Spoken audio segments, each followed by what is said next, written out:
syukuri pada saat hari ini? Mas Dimas, apa yang Mas Dimas syukuri pada hari ini? Kesehatan, uang yang pas-pasan tapi bisa jadi berkat bagi orang lain, dan selalu diberikan hikmat oleh Tuhan untuk menjadi terang. Kalau Kenjen, apa yang Kenjen syukuri pada hari ini? Masih hidup.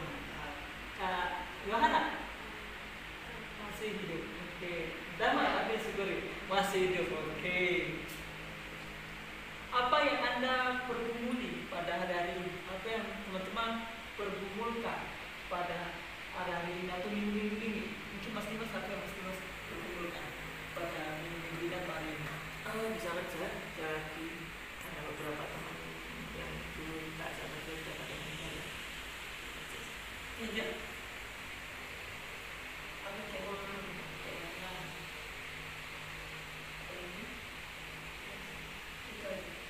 kalau Yohan, apa yang Anda pergumulkan pada hari dan minggu ini? Pendidikan. Oke.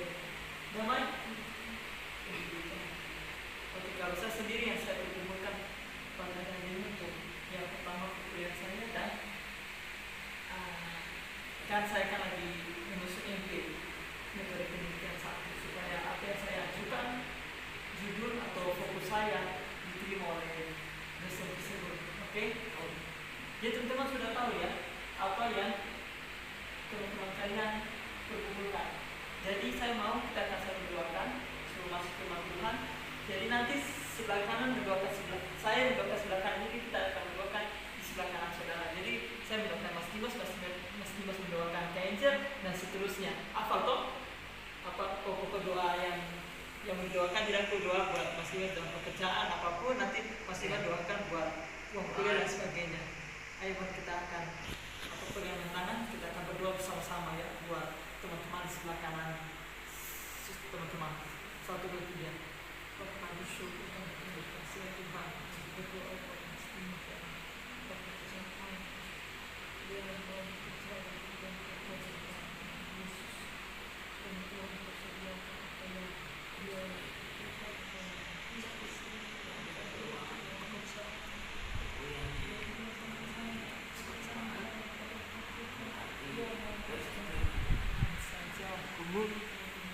Kau mendukung dalam kekurangan, dalam pinjaman atau utang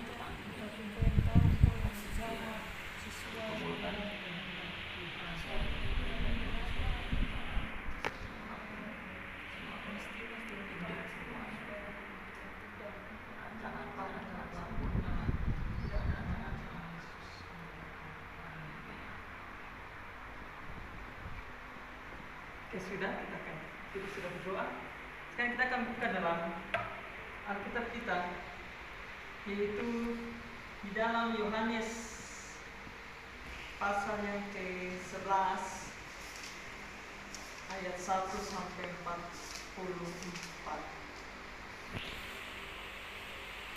Yohanes pasal yang ke-11 ayat 1 sampai 44 yang sudah bisa katakan amin. Oke. Cermati apa yang saya ngomong dalam firman Tuhan pada malam hari ini, yaitu Lazarus dibangkitkan. Ada seorang yang sedang sakit, namanya Lazarus. Ia tinggal di Betania, kampung Maria dan adiknya Marta.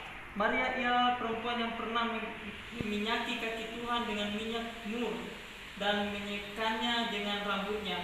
Dan Lazarus yang sakit itu adalah saudaranya. Kedua perempuan itu mengirim kabar kepada Yesus.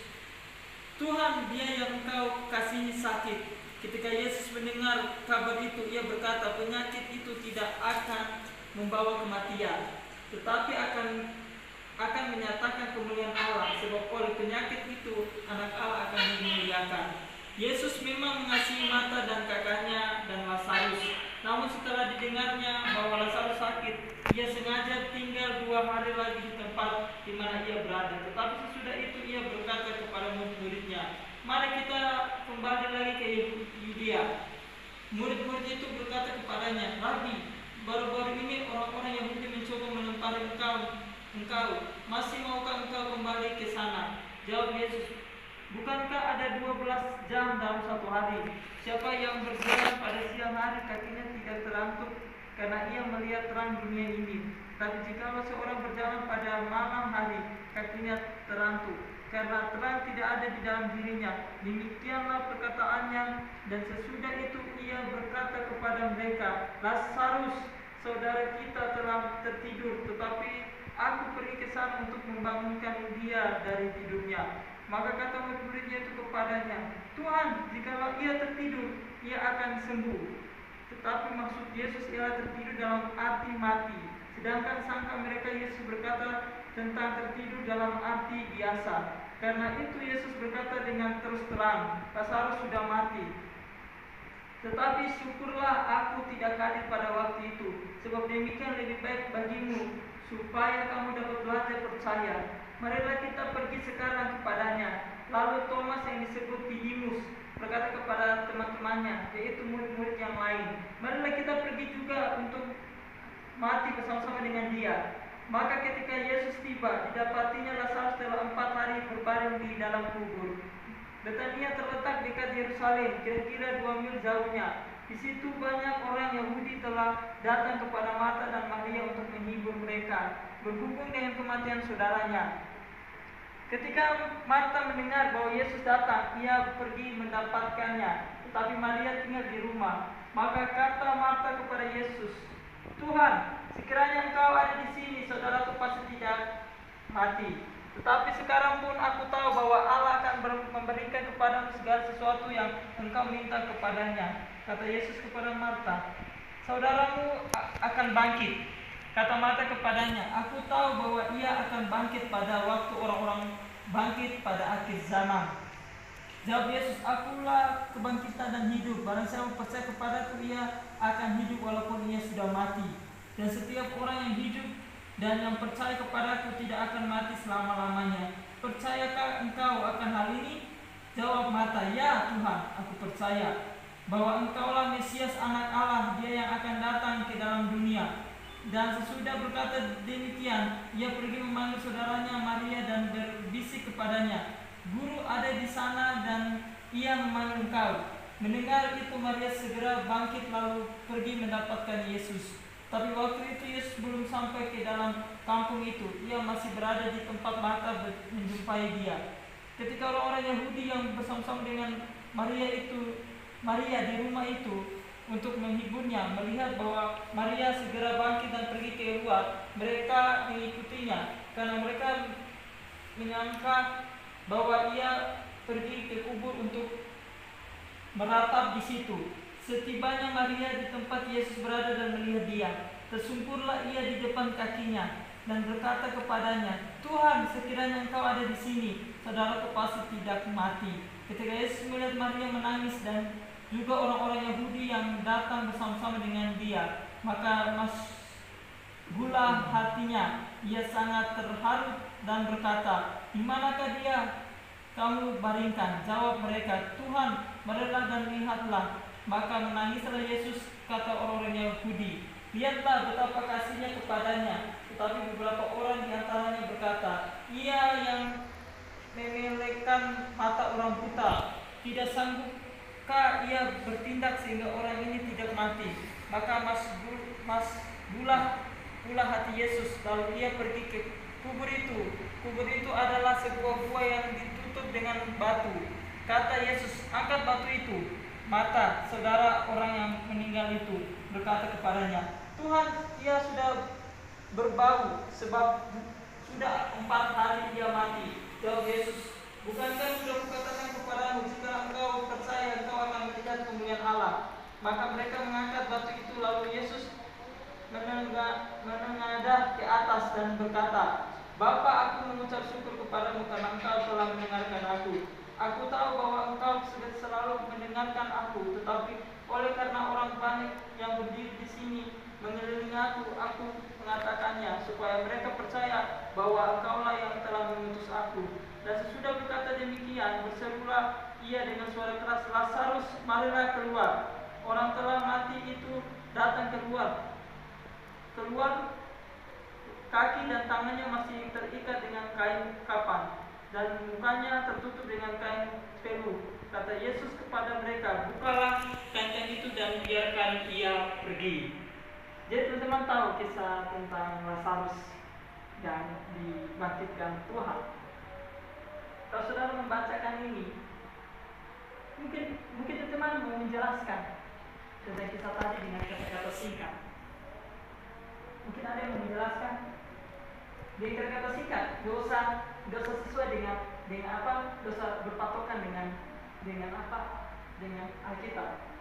Tapi saya percaya kita di sini tidak pasti sudah tahu semua tentang kisah ini. Ya mungkin ada yang mau menceritakan ulang tentang kisah ini supaya kita bisa dengar sama-sama.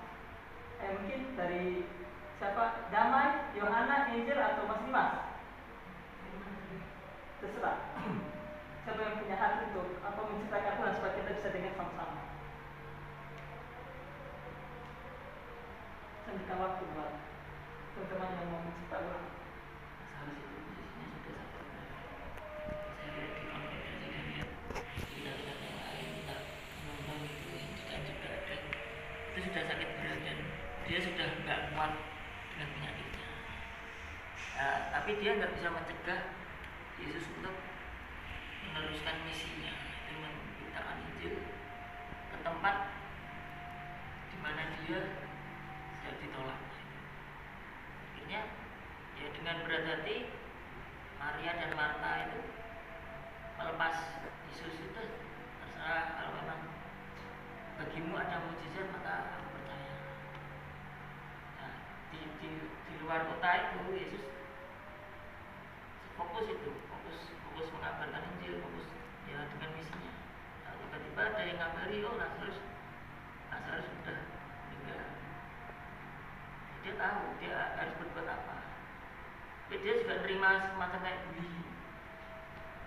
Coba kamu di sana sudah mati, tapi ceritakan. Tapi Yesus ngeyel, nah kamu banyak tidur, kamu jangan kira dia mati, asal kau banyak tidur.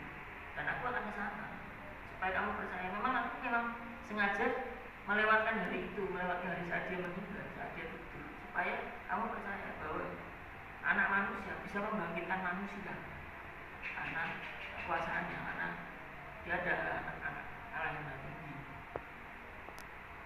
Maksudnya juga ada beberapa murid yang ragu tapi tidak diucapkan, yang terucap malah murid-murid yang agak konyol sih kayak gitu. Kalau Tuhan bisa membangkitkan orang mati, ya Tuhan pun nanti akan mati. Mari kita mati bersama-sama. Diikutilah itu Yesus kembali ke Betania ya. Betania itu lumayan jauh dari depan ke Yerusalem. Di Betania itu banyak itu orang-orang yang siap membuli Yesus dengan fasiknya, dengan pikiran mainstreamnya. Kan ini baru datang kan, istilah polisi dia tetap dari. Terus Yesus ngomong, di mana dia? Di mana kau baringkan dia? Maksudnya bukan dibaringkan di rumah, tapi di mana kau kuburkan dia? Tapi belum dijawab sudah dia. Seandainya engkau nggak kemana-mana, dia pasti nggak akan mati. Seandainya aku di sini, dia pasti nggak akan mati. Seandainya aku tahu, aku bisa menyembuhkan dia sebelum dia mati. Ada yang beli lagi itu dari pola pikir lain. Orang lumpuh disembuhkan, orang meraskan setan dibebaskan. Nah sekarang ini level yang terakhir, orang mati dibangkitkan. Bisa nggak? Coba kita lihat aja actionnya seperti apa. Yesus santai, tanya lagi di manakah dia dibangkitkan. Maksudnya di sini bagi teman-teman yang nggak tahu, Yesus itu juga masgul karena dia akan menjadi seperti itu. Dia akan nasib sama, tapi tidak ada yang membangkitkan dia kecuali Allah. Makanya dia kekubur itu masgul itu gini, gelo-gelo sesak. Kalau orang bilang kan, dia bilang nggak kayak gini loh Tuhan yang aku inginkan sebenarnya, nggak kayak gini, bukan seperti ini. Tapi ya sudahlah, jadilah kehendak. semakin ada bully semakin dia kayak down. Ya kayak gini, bener kayak gini. Ampunilah kalau aku salah. Tapi namanya Yesus, reaksinya kan pasti bagus. Ya Bapak, aku bersyukur karena Engkau telah mendengarkan suara. Artinya tidak menganggap Yesus itu berdosa kalau seperti itu. Kok tidak kayak gini? Allah tidak menganggap Yesus berdosa. Terus dia setelah dari kata-kata kalimat itu di mulai itu ada, maka Yesus berjalan dengan kemantapan hati dan mulai membuktikan apa yang dia omongkan. Geser batunya. Yesus itu ngambuni, membaui semua orang karena mayatnya itu sudah 4 hari. Di sana belum ada formalin. Yang 4 hari itu sudah kayak pasar. Yang melihat engkau nanti akan minggir. Gimana caranya engkau memperlihatkan mujizat? Nah, makanya Yesus ngomong, kalau engkau percaya bahwa anak manusia itu mendatangkan mujizat dari Allah, lihat saja. Nah, sekilas lihat, sudah siap dia, jalurnya sudah siap. Dia tahu ya Lazarus itu cuma dikapani, enggak di tali, enggak diapaan, kuburannya cuma dilatakan gitu aja. Panggil, ayo Lazarus, get out, kamu tunjukkan pesonamu. Wah, kita ada bumi gitu. Pada kaget, wah, baunya mendekati pada kaget. Lazarus, ini Lazarus apa bukan? Ini Lazarus. Diajaklah, digandenglah, terus dipamerkan. Ini bukti dari iman. Bukti kalau kamu percaya bahwa manusia bisa bangkit atas masalah, anak manusia bisa membangkitkan, maka percayalah padaku, jangan percaya pada yang lain. Di situ kan tidak diceritakan ada orang Farisi, mau sebenarnya seperti itu. Tapi yang saya tekankan di sini adalah ini Yesus sebenarnya jengkel. Dari awal dia sudah jengkel, terus dia mau dibunuh. Intinya gitu, mau dibunuh. Nah, cobalah. Kalau aku bisa aja berpikir gini, kalau aku mendemokan ini, pasti nanti orang percaya. Beberapa orang bakal percaya bahwa aku juga bisa dibangkitkan. Tapi dia juga tahu resikonya. Sebelum aku mati, aku juga diolok-olok seperti ini. Makanya dia mempersiapkan diri diolok-olok dulu kan waktu itu. Ya, inti terakhirnya, kalimat terakhirnya adalah mereka membuat keluarganya sendiri bahagia. Maria, Marta, Lazarus. Yang di depan salib itu siapa? 3 orang juga. Maria Yesus, Maria yang lempar batu yang jadi, terus Yakobus. Jumlahnya sama persis sama dengan disitulah nubuatan Yesus itu digenapi. Tidak kayak gini, tapi gini. Makanya dia di 7 kata salib itu sudah selesai. Karena salah satunya menggenapi itu yang pernah saya pelajari. Terima kasih waktunya Kak. Sama-sama. Mungkin yang lain bisa menjelaskan secara signifikan atau secara ringkas mengenai kisah ini. Mungkin ada Kenji, mungkin ada yang Kenji mau sampaikan tentang kisah ini ringkas. Oke, kalau tidak ada, apa yang diajarkan perikop ini atau teks ini tadi kita baca, apa yang diajarkan perikop ini kepada kita tentang Tuhan? Apa yang dijelaskan oleh kisah ini tentang Tuhan yang saya dapat sendiri mengenai Tuhan di sana, dan Tuhan itu setia. Tuhan itu mendengar. Kalau saudara baca di ayat 4, ketika Yesus mendengar kabar itu, Ia berkata penyakit itu tidak akan membunuh dia. Itu membuktikan bahwa Tuhan itu mendengar apa yang keluh kesah kita. Itu yang saya dapat sih. Kalau mengenai Tuhan, mungkin pasti Mas apa yang pasti mendapatkan dari backup ini atau dari Damai dulu. Damai. Aku dulu. Ya. Apa yang masih Mas dapat mengenai Tuhan tentang teks ini ya, di dalam teks yang kita baca tadi? Kalau Kak Yu dapat Tuhan itu setia, Tuhan itu penuh kasih.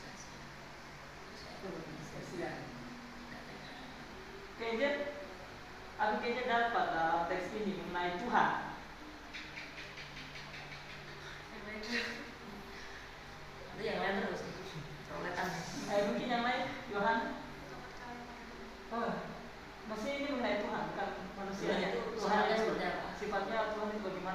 tadi yang kita baca tadi? Penuh kasih, damai, Angel, apa ya? Angel dapat tentang Tuhan ya, ini masih Tuhan ya, tentang Tuhan tadi yang kita baca. Oh, ya, penuh mujizat, mantap. Damai, Angel. Santai aja, nggak usah grogi dan tak sampai.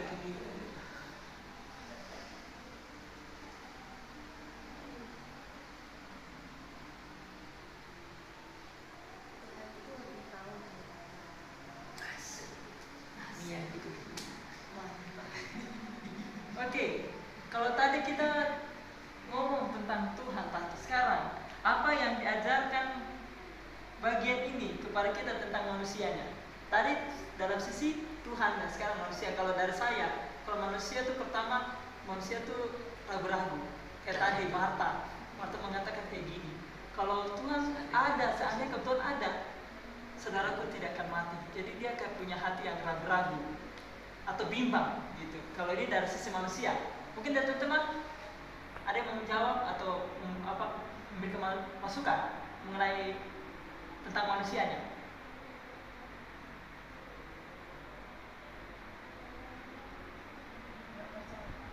Nggak percaya, oke. Mas Dimas, tentang manusia. Tentang manusia, contoh manusia dari itu contoh manusia gimana gitu ya? Dan kisah tadi sifat manusia dan kisah ini. Karena sangat terombang-ambingan situasi. Damai tentang manusia dalam kisah tadi yang kita baca. So tahu. Yohana. So tahu. Oke, kalau kita melihat dari sisi Tuhan dan manusia ada perbedaan. Karena kalau dari Tuhan itu penuh banyak mujizat, tetapi manusia terkadang manusia penuh dengan keraguan-keraguan. Mereka percaya ketika mereka lihat mujizat. Maka Yesus bertanya, Yesus sebenarnya dalam kisah ini Yesus sengaja tinggal 2 hari. Sengaja Yesus sebenarnya supaya Yesus mau lihat iman mereka. Dan Yesus juga mau menunjukkan kemuliaannya. Contohnya kalau dia datang kalau Yesus datang pada pas itu yang sakit mungkin biasa-biasa aja bagi mata mereka, karena kan mereka sudah melihat orang sakit sembuhkan itu sudah biasa. Tapi kalau kita lihat teks ini Yesus sengaja untuk tidak datang pada saat itu. Dia sengaja 2 hari nginap di satu tempat, dan akhirnya dari hal itu Yesus mau melihat iman mereka, dan akhirnya dan di situ akhirnya kita lihat Tuhan dimuliakan. Tadi kita sudah diskusi tadi mengenai Tuhan mujizat. Tuhan itu memberikan mujizat, Tuhan itu Allah mendengar dan sebagainya. Dia kalau sudah mengatakan Tuhan Allah mendengar, saat ini saya mau mengatakan buat kita, kalau sudah mengatakan itu, ingat Tuhan mendengar doa saudara. Dan saudara pernah ragu, Tuhan mendengar doa saudara. Kalau dengan sisi manusia, makanya manusia banyak kekurangan. Makanya kita perlu Tuhan, karena kita manusia masih banyak kekurangannya. Kita kadang ragu-ragu, kita kadang tidak percaya, kadang kita mengeluh sama Tuhan. Kayak kita lihat Marta sama Maria tadi mengeluh, Yesus kalau kau datang pasti saudaraku tidak akan mati. Oke? Sudah paham tadi mengenai sisi Tuhan dan manusianya. Sekarang karena ini adalah firman Tuhan untuk kita, bagaimana seharusnya kita menanggapi dan mempraktikkannya dalam minggu ini? Sekali lagi, karena ini adalah firman Tuhan untuk kita tadi. Bagaimana seharusnya kita menanggapi dan mempraktikkan minggu ini? Jadi kayak gini. Jadi menggunakan kata saya ya, bukan kata kita, kelompok, bukan. Tetapi saya maunya pribadi. Jadi contohnya kayak gini. Saya akan semakin percaya sama Tuhan. Kayak gitu. Oke. Mungkin Genja mau mempraktekkan sepanjang minggu ini. Kayak tadi, saya akan semakin percaya lagi sama Tuhan. Dari Genja?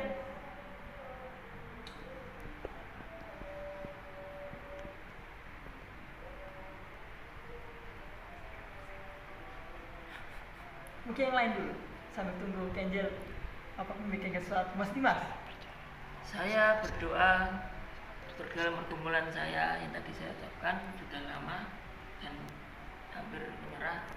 Tapi hari ini saya didoakan, jadi saya makin percaya, makin tahu, dan makin fokus sama Tuhan.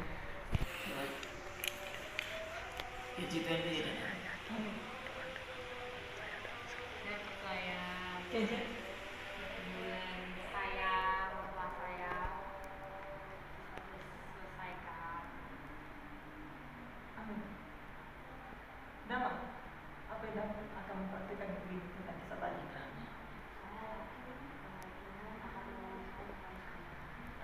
Yohana. Oh yes, saya mau belajar berimam, mantap sekali. Jadi dari kisah ini, mari kita mempraktikkan kisah ini dalam kehidupan kita. Kalau kita melihat pasal 4 hari, saudara bayangkan, pas lagi depan kita ada orang kesehatan. Di zaman dulu nggak ada apa formalin, nggak ada obat-obat kayak pengawalan, nggak ada pada zaman itu. Kita lihat 4 hari. Terus saudara melihat mayat kalau sudah 4 hari itu bagaimana? Sudah membusuk. Terus saudara membunuh satu hewan, saudara tahu di situ 4 hari sudah bagaimana bentuk badannya. Kita lihat mereka kisah ini. 4 hari dia mati, Yesus sanggup membangkitkannya. Jadi ingat, apapun permasalahan kita, apapun sakit kita, apapun yang mencoba mengguncangkan kita, saya percaya Tuhan Yesus sanggup melakukan mujizat itu luar biasa. Ingat, mempraktekkan kisah tadi. Yang pertama, mempunyai iman yang percaya. Sekalipun itu belum dilihat, tapi percaya. Yesus sanggup melakukan. Karena dia Allah apa tadi yang mendengar semua doa saudara. Yang terakhir, siapa yang perlu mendengar cerita ini? Dengan siapakah Anda akan berbagi cerita ini dalam minggu ini? Siapa ya? Ini paling gampang sudah. Siapa yang perlu mendengar cerita ini? Dengan siapa Anda akan berbagi cerita ini dalam minggu ini? Dari zaman? Teman-temanku, Yohana. Mantap. Angel. Teman, Mas Dimas. Mas yang belum berani bersaksi. Kalau saya, ya saya akan berbagi kepada keluarga, pada bapak mama dan orang-orang yang saya jumpai. Jadi ingat, kalau kisah ini saudara terberkati, bagilah kisah ini kepada orang lain. Jangan saudara simpan saja di diri saudara, tapi ingat, berbagilah kepada orang lain. Oke? Sekali lagi saya mau bertanya sebelum kita akan menutup. Apa yang saudara dapat dari kisah tadi? 1, 2 sepatah kata aja, gak usah terlalu panjang lebar. Apa yang saudara dapat? Yang terberkati dalam hati teman-teman dilewati kisah ini, ayo. Apa sekarang saya tidak tunjuk, tapi ya, yang mau bicara saya akan bicara. 1, 2 kata saja, gak usah terlalu panjang. Tetap percaya. Ayo, siapa lagi yang mau bicara? Kondisinya maksudnya. Kalau saya, ya tidak beda tipis sih, cuma beda kata, tetap beriman. Yang lain? Ada yang mau ini? Angel? Mujizat itu yang Mas Dimas? Saya percaya saja, saya percaya banget. Damai? Ayo bikin banget. Lanjut.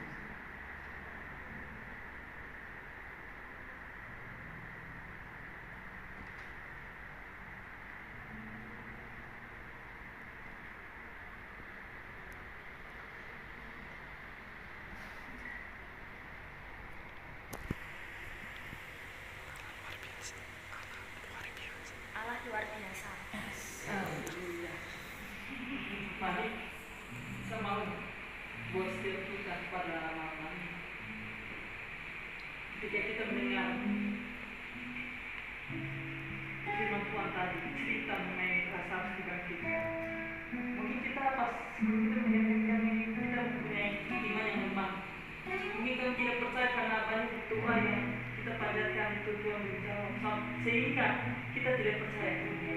Dari kisah ini kita mau belajar bahwa kita perlu iman yang kuat kepada Tuhan. 4 hari sudah mati dan keadaan mungkin badannya sudah busuk dan sebagainya, tetapi Yesus sanggup melakukan mujizat. Dan akhirnya nama Tuhan dipermuliakan pada saat itu. Saya mau buat setiap kita di tempat ini, mari kita mempunyai iman yang kokoh dan kuat di dalam iman. Jangan mempunyai iman yang setengah-setengah, tapi mempunyai iman yang full kepada Tuhan. Nah, saya percaya ketika sudah beriman sungguh-sungguh, saudara akan mendapat jawaban doa itu. Karena bagi Tuhan tidak ada yang mustahil. Mari kita angkat lagu, bagi Tuhan tidak ada yang mustahil. Kita akan dari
diangkat dan dipujikannya. Kami percaya Tuhan tidak bagi Tuhan yang mustahil. Memang benar, tidak ada yang mustahil bagi Tuhan. Dan itu juga yang kita sudah dengar ceritanya saat dibangkitkan. Itu bukti bahwa tidak ada yang mustahil bagi Tuhan. Saya percaya juga dalam kehidupan setiap kita, apapun yang mustahil bagi kita sebagai manusia, tapi tidak ada yang mustahil bagi Tuhan. Tuhan sanggup membuka segala sesuatu. Ketika bagi kita itu adalah jalan mentok, sudah tidak ada jalan lagi, Tuhan sanggup memberikan jalan keluar. Makanya perlu Tuhan mencoba setiap teman-teman padanya. Memberkati kami ya Tuhan pada malam hari ini yang sudah mendengarkan sebuah kisah mengenai Lazarus dibangkitkan, dan kita juga sudah diskusi satu persatu, dan kita mengatakan bahwa pertama mengenai Tuhan itu adalah Allah yang memberikan mujizat. Tuhan itu Allah yang mendengar segala seruan orang-orang percaya. Kalau kita lihat dalam statement mengenai manusia itu adalah yang ragu-ragu, manusia itu kurang percaya, bimbang, dan tidak mempunyai komitmen. Tapi kita mau belajar dari kisah ini bahwa kita harus mempunyai iman yang teguh di dalam Tuhan. Ketika kita sudah mendengarkan kisah ini, mungkin kita diberkati oleh kisah ini dan menguatkan iman kita lagi, dan kita mau membagi kisah ini kepada orang-orang yang kita jumpai, terkhususnya bagi keluarga kita sendiri, bahkan teman-teman kita ya Tuhan, supaya mereka juga diberkati, supaya mereka juga dikuatkan iman mereka ya Tuhan. Mengerti kami ya Tuhan, dari kisah ini kami mau mempraktekkan itu dalam kehidupan kita sehari-hari. Kami mau mempraktekkan hari ini, kami mau mempraktekkan minggu ini, kami mau mempraktekkan setahun ini, bahkan seterusnya, bahwa kami perlu iman yang kuat di dalam Tuhan. Kalau saudara mendengar kisah mengenai biji sesawi, ketika kalau iman kita sekecil biji sesawi saja, kalau kita memerintahkan gunung itu pergi, gunung itu juga pergi. Iman itu perlu dalam kehidupan setiap kita, bahwa iman itu adalah kepercayaan kita kepada Tuhan. Ketika kita percaya sungguh, mujizat pasti terjadi dalam kehidupan setiap kita. Kuatkan iman kami ya Tuhan, biarkan kami semakin percaya lagi akan Engkau dalam situasi apapun. Kami menyerahkan damai dalam tangan-Mu. Kami menyerahkan Yohana, Kak Angel, Mas Dimas di dalam tangan, supaya Engkau semakin turut dalam segala apa yang mereka kerjakan Tuhan, dalam sekolah, kuliah, pekerjaan yang mereka kerjakan. Bahkan tadi kami sudah mendiskusi, kami sudah sering-sering mengenai pokok doa kami. Engkau yang menjawab semua pokok doa kami ya Tuhan, sesuai dengan kehendak Tuhan saja. Tuhan, Tolong kami ya Tuhan, supaya kami mempunyai komitmen sungguh-sungguh untuk Engkau ya Tuhan. Kami tidak mau, kami percaya karena kami sudah melihat mujizat bahwa kami percaya. Kami tidak mau seperti 10 orang kusta, 9 yang lari, 1 yang berterima kasih. Kami tidak mau menjadi 9 orang itu, tetapi kami mau menjadi 1 orang yang terkena kusta dan dia kembali berterima kasih sama Tuhan. Kami tidak mau iman kita, iman yang ece-ece, iman yang setengah-setengah. Ketika kita melihat mujizat baru kita percaya. Tapi kami mau Tuhan, kami mempunyai iman yang sekalipun kita belum melihat, tapi kita sudah percaya bahwa itu pasti akan terjadi. Di dalam nama Yesus kami menyerahkan semuanya dalam tangan-Mu, kami menyerahkan persekutuan ini dalam tangan-Mu. Hanya dalam nama Tuhan Yesus sama-sama katakan, amin.